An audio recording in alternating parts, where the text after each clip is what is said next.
Hey everybody, it's Dean Miller, the dog counselor, and I'm in the middle of trying to work out some kinks into what's going on my computer screen. I just want to hook up here to the Wi-Fi so we get a better picture for you guys. Are you there? There you are.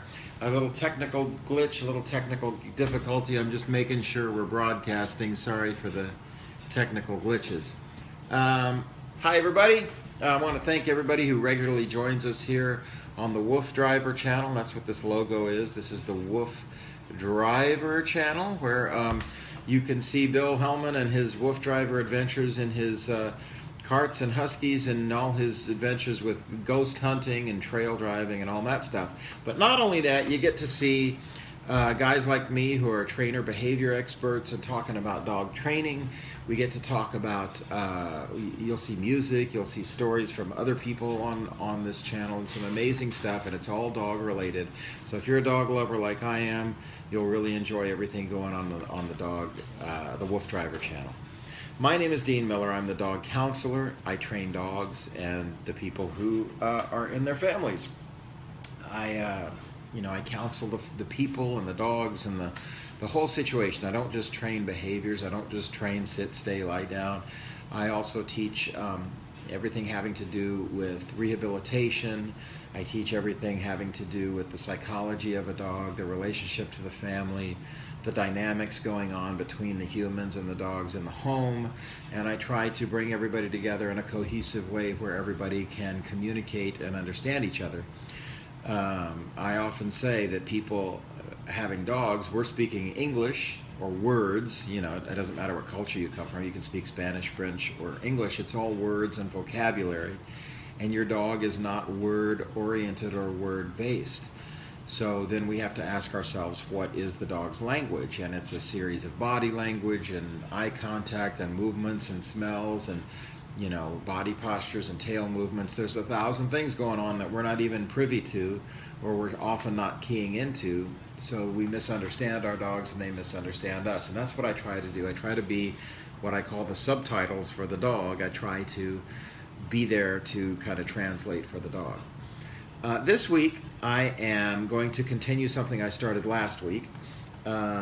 In my training sessions, I do home sessions. I go to people's houses for 90 minutes and I work with their dogs. And when I work with people, I give out these sheets. And these sheets have all kinds of information on them about websites for training and pet sitters and boarding and veterinarians I recommend, and a lot of resources for people when I go to their homes. But I also give out these sheets that talk about training tips and promises to your dog and what it means to have a dog. And so I'm spending a few episodes going over what's on these sheets because I think the information is very, very valuable.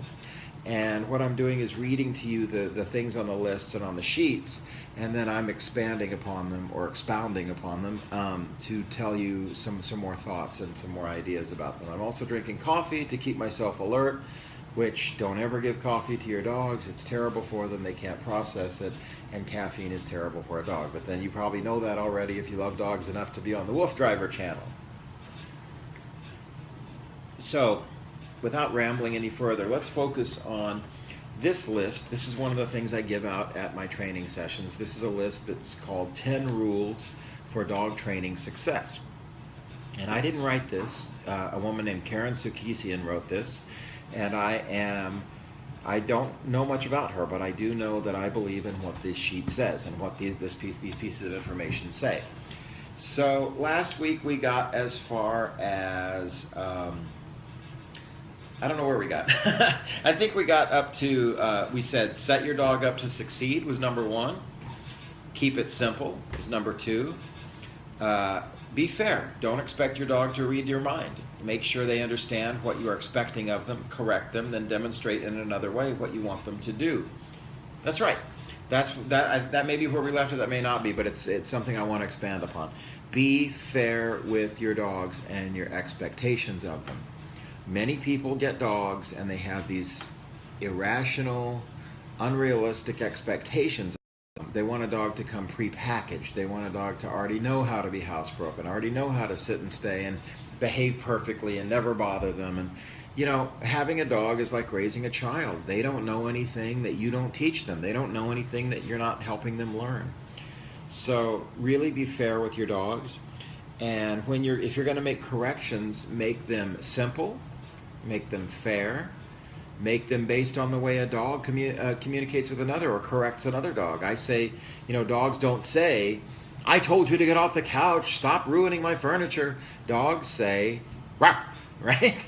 So I can say, "No," or "Off," or "Move" in a percussive, low way, and it's going to be 1,000 times more effective than a bunch of words and all that stuff. So let's move on to number 4. Be firm. Always make your dog follow through on the command you have given before you release them. This is an interesting thing. Dogs, I believe, will try you, test you. I call it passive dominance. Sometimes you'll say to a dog, "Sit," and they just stand there, right? You say, "Come," and they just stand there and look at you. And I call that passive dominance. They don't have to do anything to win. So just by standing there and not doing what you're telling them, they are trying to win. It's kind of like, and not every time, but I'm saying when they do this, they're using their not acting on your command as a form of rebellion sometimes. And when they do this, if we've set a command, sit, stay, lie down, and they don't do it, and if we just let it go and walk away and whatever, it does something to tell the dog, "I listen when I feel like it. I don't always have to listen. Dad gives up when I don't listen." I believe it's like children. So if you have, a 4-year-old child and you say, "Go to your room," and they say, "I don't feel like it," right? If you say, "Okay, then don't go to your room," what kind of relationship are we setting up, right? You don't have to be mean. You don't have to do anything harsh. But I believe you should stand your ground and be firm like a parent. So, for example, you say to your dog, "Sit." You've said it once. You might say it again, twice. Sit. If they don't, I'm going to gently lead them into a sitting position, whatever that means to you. But I'm going to physically lead them gently into a sit position. And then I'm going to tell them how good they are after they do it, even if I have to lead them there. Because what they're learning from me is that when I say it, I mean it. When I say it, I enforce it. When I say it, they do it. And that is the pattern of an alpha dog. An alpha dog, a leader of the pack, that's what dogs want to follow. They want to follow somebody with a sense of authority. They don't want to follow someone who's weak and gives in at the first sign of defiance. So sometimes they'll test you, you win, and they're actually relieved. They're just like a child. Sometimes a child will say, "I don't want to go to bed. I don't want to do the rules. I don't want to." And you say, "I'm sorry, we have to. That's the way it is," and we do it. And they may not thank you now, but later they thank you for being a good parent to them. And I'm really a firm believer in that school of thought with dogs. Nobody wants a monstrous, misbehaved dog, and their good behavior and good relationships and manners come from a firm but fair leader, and that should be us. Okay? Let's look at number 5. Be consistent. Do not bamboozle your pet by varying your commands, especially during the initial training. Boy, one of the most common problems I see when I go to people's homes and train is people changing the words, changing the command, and especially when a dog is a puppy. So the puppy's trying to learn what you want from them. They're trying to learn what's happening in the world. And we're constantly changing the rules of the game, changing the playing field. So, for example, we want our dog to come to us, and we say 50 different things. "Come here, buddy. Come on. Let's get our food. Now let's walk inside. Now go on. Okay, now it's time to go to the bathroom. Let's go outside. Now let's go to bed. Come on, go to bed." I mean, come on. I can barely get that, and I'm a grown man. If you can make your commands one word and simple, your dog can get their head around that. They can't get their head around a constantly changing playing field. So, for example, you want your dog to come to you. We, will say 50 different things. "Come here, buddy, come on." Or worse, we give the command, if your dog's name is, let's say your dog's name is Jack. "Jack, come." And he doesn't, so you go, "Jack, come. Jack, come here. Jack, come here. Come on, buddy. I'll get you a treat. I'll get you some food. Let's go. Come on." That is just completely undermining your training. You're undermining your own training. I would say the command is one word, and their name and one word. So, "Jack, come." And leave some silence and wait for them. Say it again, maybe. "Jack, come." They don't come, we're going to go and get them. We're going to gently bring them to where we called them to. Once they arrive there, we're still going to reward them. We're still going to tell them how great they are. But what they learn from that experience is, first of all, when they arrive, it's always good. Nothing bad ever happens. If you attach a negative when the dog comes to you, they're not going to want to come to you.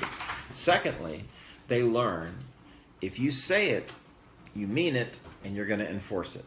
And that creates a better alpha parental relationship with your dog. My dad used to have a rule when I was growing up, and he said, in our house, I'm going to tell you to do something, and I might tell you once, and maybe I'll tell you twice, but I am never telling you a third time. And that to me meant, you better do it when I say to do it, okay? Or I'm coming for you. Now, my dad never hurt me or hit me or did anything, but that fear of God that he put in me if I didn't listen the first time was enough. So many times in my childhood, I would ignore him or not listen, and then I would just hear the footsteps coming down the hallway. And that's what we want to do with our dog. We want him to learn that if we say it, we mean it, and you better do it or I'm coming to get you. I just think it's a good way. Dogs actually thrive on clear, firm parenting boundaries, rules. And so, a dog actually feels safer. A dog actually can be helped to relax by having a structure and an alpha leader, and I recommend you do that in a fair way, a very fair way.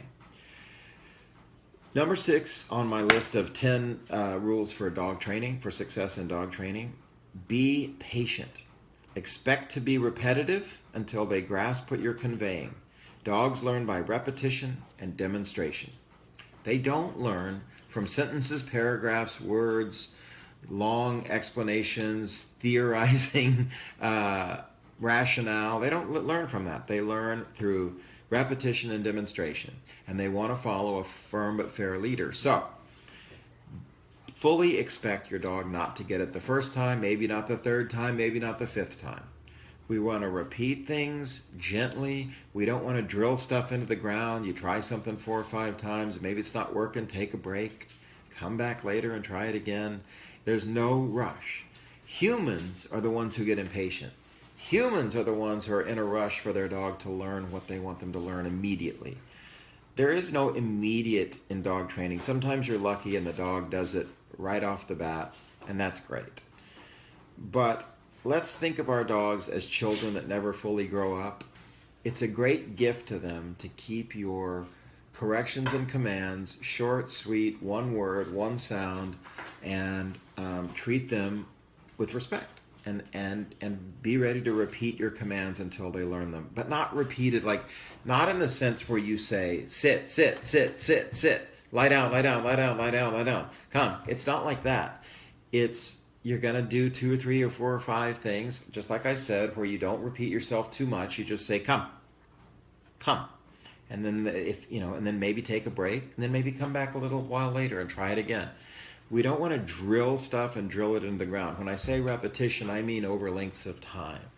You're probably going to have to do short sessions of 3 to 5 times of a behavior, and then come back and do some more later and some more another time. We don't want to drill it into the ground. Otherwise, we don't want your dog to hate their training. We don't want them to hate what they're doing. We want them to love it and enjoy it. It should be fun for both of you when you train your dog. Okay, let's talk about number 7, which is be visual. Demonstrate exactly what you're expecting. Show them in a way they can follow. Many times, I'll do a little hand movement or a gesture, or I'll move into a dog's space when teaching a behavior. Again, they're not verbal. So if you say sit with a visual cue, sit, it helps them to have something else to reinforce what you're trying to learn besides just saying the word. So visual cues are helpful. Sometimes if you do a visual cue with a treat, that's a nice shortcut. We want to phase out treats pretty quickly so that the dogs begin to do things because you said so, not because of just bribing them with a treat. So a treat is a good bridge, it's a good beginning, but it's something to be phased out pretty quickly. And hand movements, gestures, movements actually just help to really hammer home the point or the behavior you're trying to teach. Number 8, Be generous with praise. Praise goes a long way. Even dogs love to know that they have done a good job. The sooner the dog responds to your command, the more praise they should receive. That's a very good point. I'm a firm believer in gentle, calm, quiet praise because I'm always trying to create a calm dog in my home.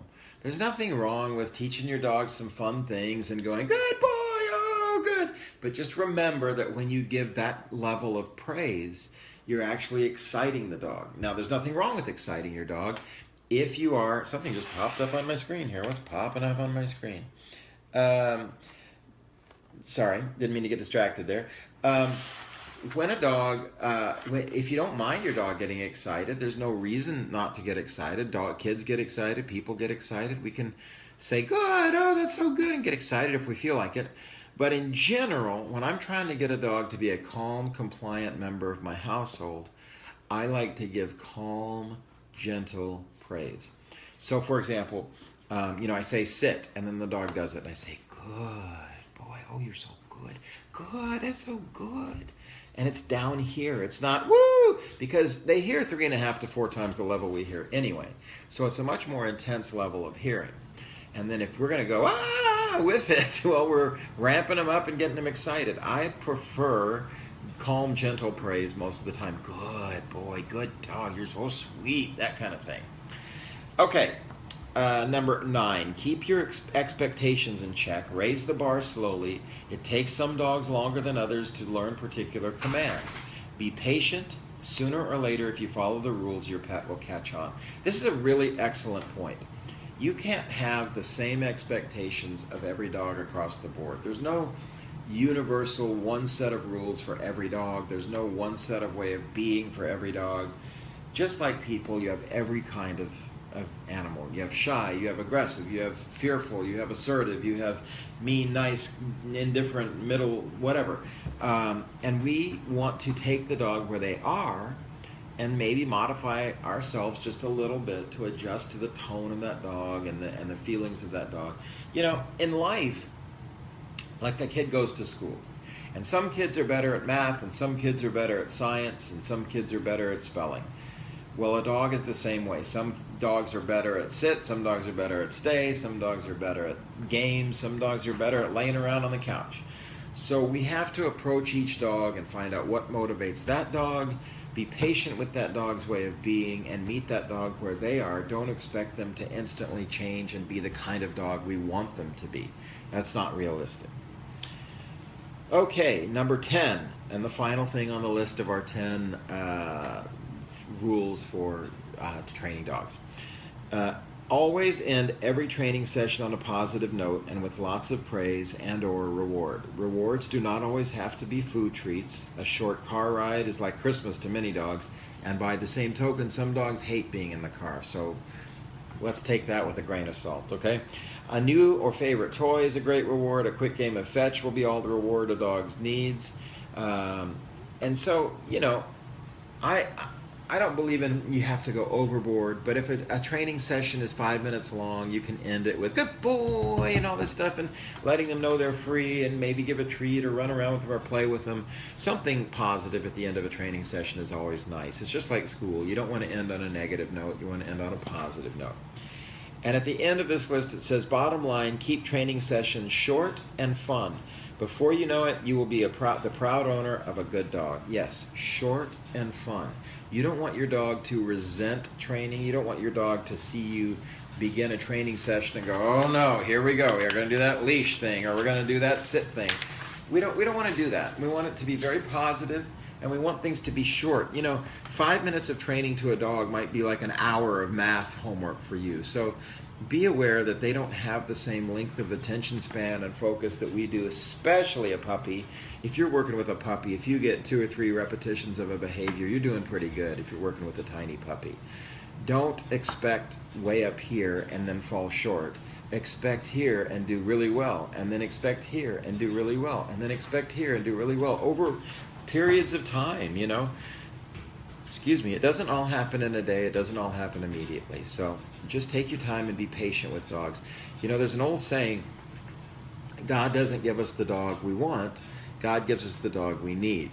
And I often say some of my dogs, I adopted some of my dogs because they taught me patience.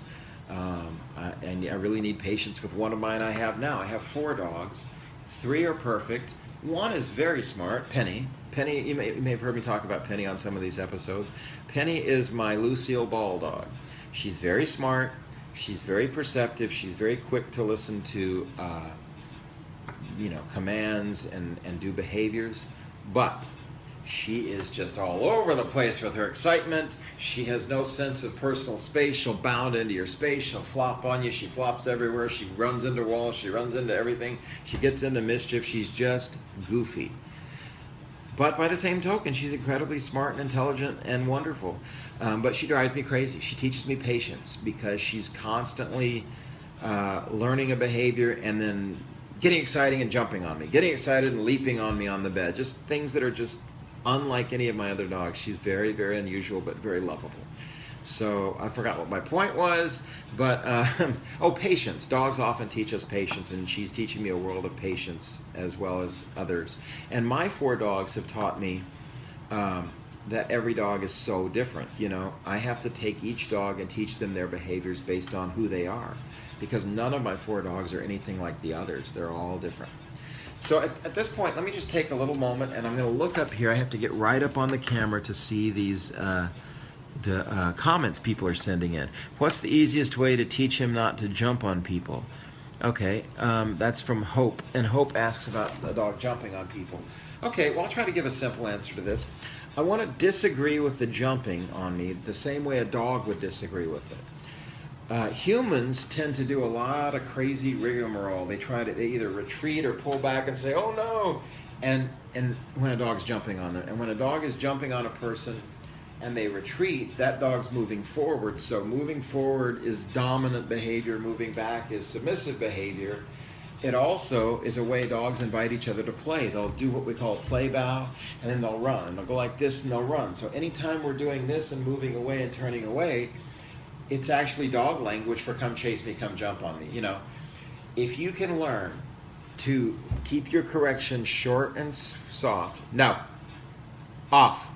I don't like to say down. People say down, get down. But later, you're going to try to maybe teach lie down and lie down. You don't want to use the same word for a correction as a command. So I prefer no or off. And I want it to sound like a dog going, rah! Because when a dog disagrees with another dog, they move forward and go, rah! Right? So if I say off and move forward, off and take a step or 2 forward, the dog takes that and knows exactly what that means. Whoa, okay. And if you want to touch them gently, like not firmly, like assertively, but not hard, like on the shoulder or somewhere, that touch feels to them like they've been nipped, or what we call a muzzle punch. It's a physical correction. You can touch and say off and move forward. And that's how a dog would disagree with another dog jumping on them. Your guests and other people are not going to understand all of these details about how to get your dog not to jump on them. So you want to practice with yourself, practice with the front door, practice with a couple of friends. And then, if you're still having problems, you can step between the dog and your guest with your back to your guest and your front to the dog and walk forward and say, no, off.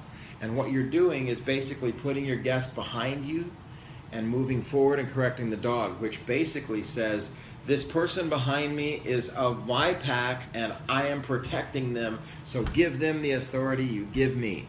That's what that conveys to a dog. It's sort of like if you ever see a mother dog stand in front of her puppies and protect them and lunge forward, she puts the puppies behind her. And that's what we want to do with our guest, and at least initially until the dog understands what we're getting at. I want to take time, because I always try to every week, to plug my book, of course. This is called A Dog's Way, and it's subtitled How Dogs Make Us Better People. And it is available on Amazon.com as well as my website, thedogcounselor.com. And it is full of great, great insight about dogs. It's less of a training book and more of a book about our relationship to dogs, how their psychology works, how our relationship works, and how to look at your relationship with your dog in a way that gives you a successful, well-rounded family. That's also, I like to plug my dog too. That's my dog Henry on the back. Henry's my dog I've had 11 years. He is perfect. He never does anything wrong. He's an amazing dog, and I just love him so much. I found him in the street 11 years ago, and he is just an unbelievable dog. Okay, I have 5 minutes left. I'd love to see some comments or some questions that I can answer for you. I do want to take a moment to talk about my sessions. I do 90-minute sessions where I come to people's homes. In that time, I can assure you, you will see dramatic results with your dog. I went today. Today was one of my more challenging days, but one of my more satisfying days. I'm always really proud when I can walk in a house and have a dog that many other people would have given up on. Many other people might have even euthanized. But I love to go to a home where the owner is committed to helping and changing the dog, and where we can see results right away. So when I go to your home for 90 minutes, I can do things like I did today, which is the woman that hired me has a 4-year-old Saint Bernard. The Saint Bernard has a very, very tough time with aggression, with lunging and loud barking and terrifying behavior. But the beautiful thing that some people don't notice about dogs is this fine line, and please don't try any of this stuff without consulting a professional. I'm just talking in terms of what I do. I don't want any of you trying stuff without consulting a professional, please. But oftentimes there's a fine line between a dog that is a bluffer and one that is an actual killer, okay? Many dogs will be loud, really assertive, show their teeth, come at you, lunge, bounce on the ground, push forward, all of these things that are very aggressive, but you don't see the teeth connect. And that shows me and tells me that the dog is unsure and not a dog that wants to bite. That doesn't mean they won't bite, but it means that's last on their list. They're just trying to bluff you away, scare you away, move you away, and they're showing great restraint, especially a 120-pound Saint Bernard. That dog could really hurt me, but that dog would lunge and retreat a little bit, lunge and then retreat a little bit, and I have tools and ways which I can teach you for diminishing that, calming that down, and then building a relationship with the dog. We had beautiful success today, and what I noticed in this session, which I noticed with many cases like this, is that the owner is nervous, the owner is scared, the owner is full of adrenaline, which the dog smells and senses, and so the dog is out of control, trying to control their world. The owner's out of control because they're freaked out about the dog, so they're upset. Because the owner's upset, the dog feels more protective and wants to protect the owner because they're weak. This particular owner had a couple of physical problems as well as the emotional problems. You see how this begins to build like a bonfire. It's just throwing gasoline on things. And what a dog needs in these moments is a rock to lean on. A strong, firm, but fair alpha dog parent that says, I got it, I got your back, sit down, relax, I'll take care of stuff. And I can show you how to achieve that. So if you need me, I'm in the Nashville area. I'd be happy to come and meet you at your home. I do 90-minute sessions, or I do Skype sessions, phone sessions for people who aren't close enough to fly or drive to, but I am willing to travel anywhere in the world if you want to work that out too. So please contact me at my website, which is thedogcounselor.com, or dean@thedogcounselor.com. I'd be happy to help you. I want to thank you guys for joining me. The time just flies and flies and flies by, but please join us every Sunday at 6 and Thursday at 8, Sunday at 6, Thursday at 8 Central Time on the Wolf Driver page, which is where we are right now. We're live streaming every Sunday at 6, Thursday at 8, The Dog Counselor, right here on the Wolf Driver page. Please tell your friends, share on Facebook, share on Instagram, talk about us on Twitter. Anything you can do to boost our audience, we love it, and we thank you for joining us. And I hope you guys have a great night. We'll talk to you soon. See you next time. Bye-bye.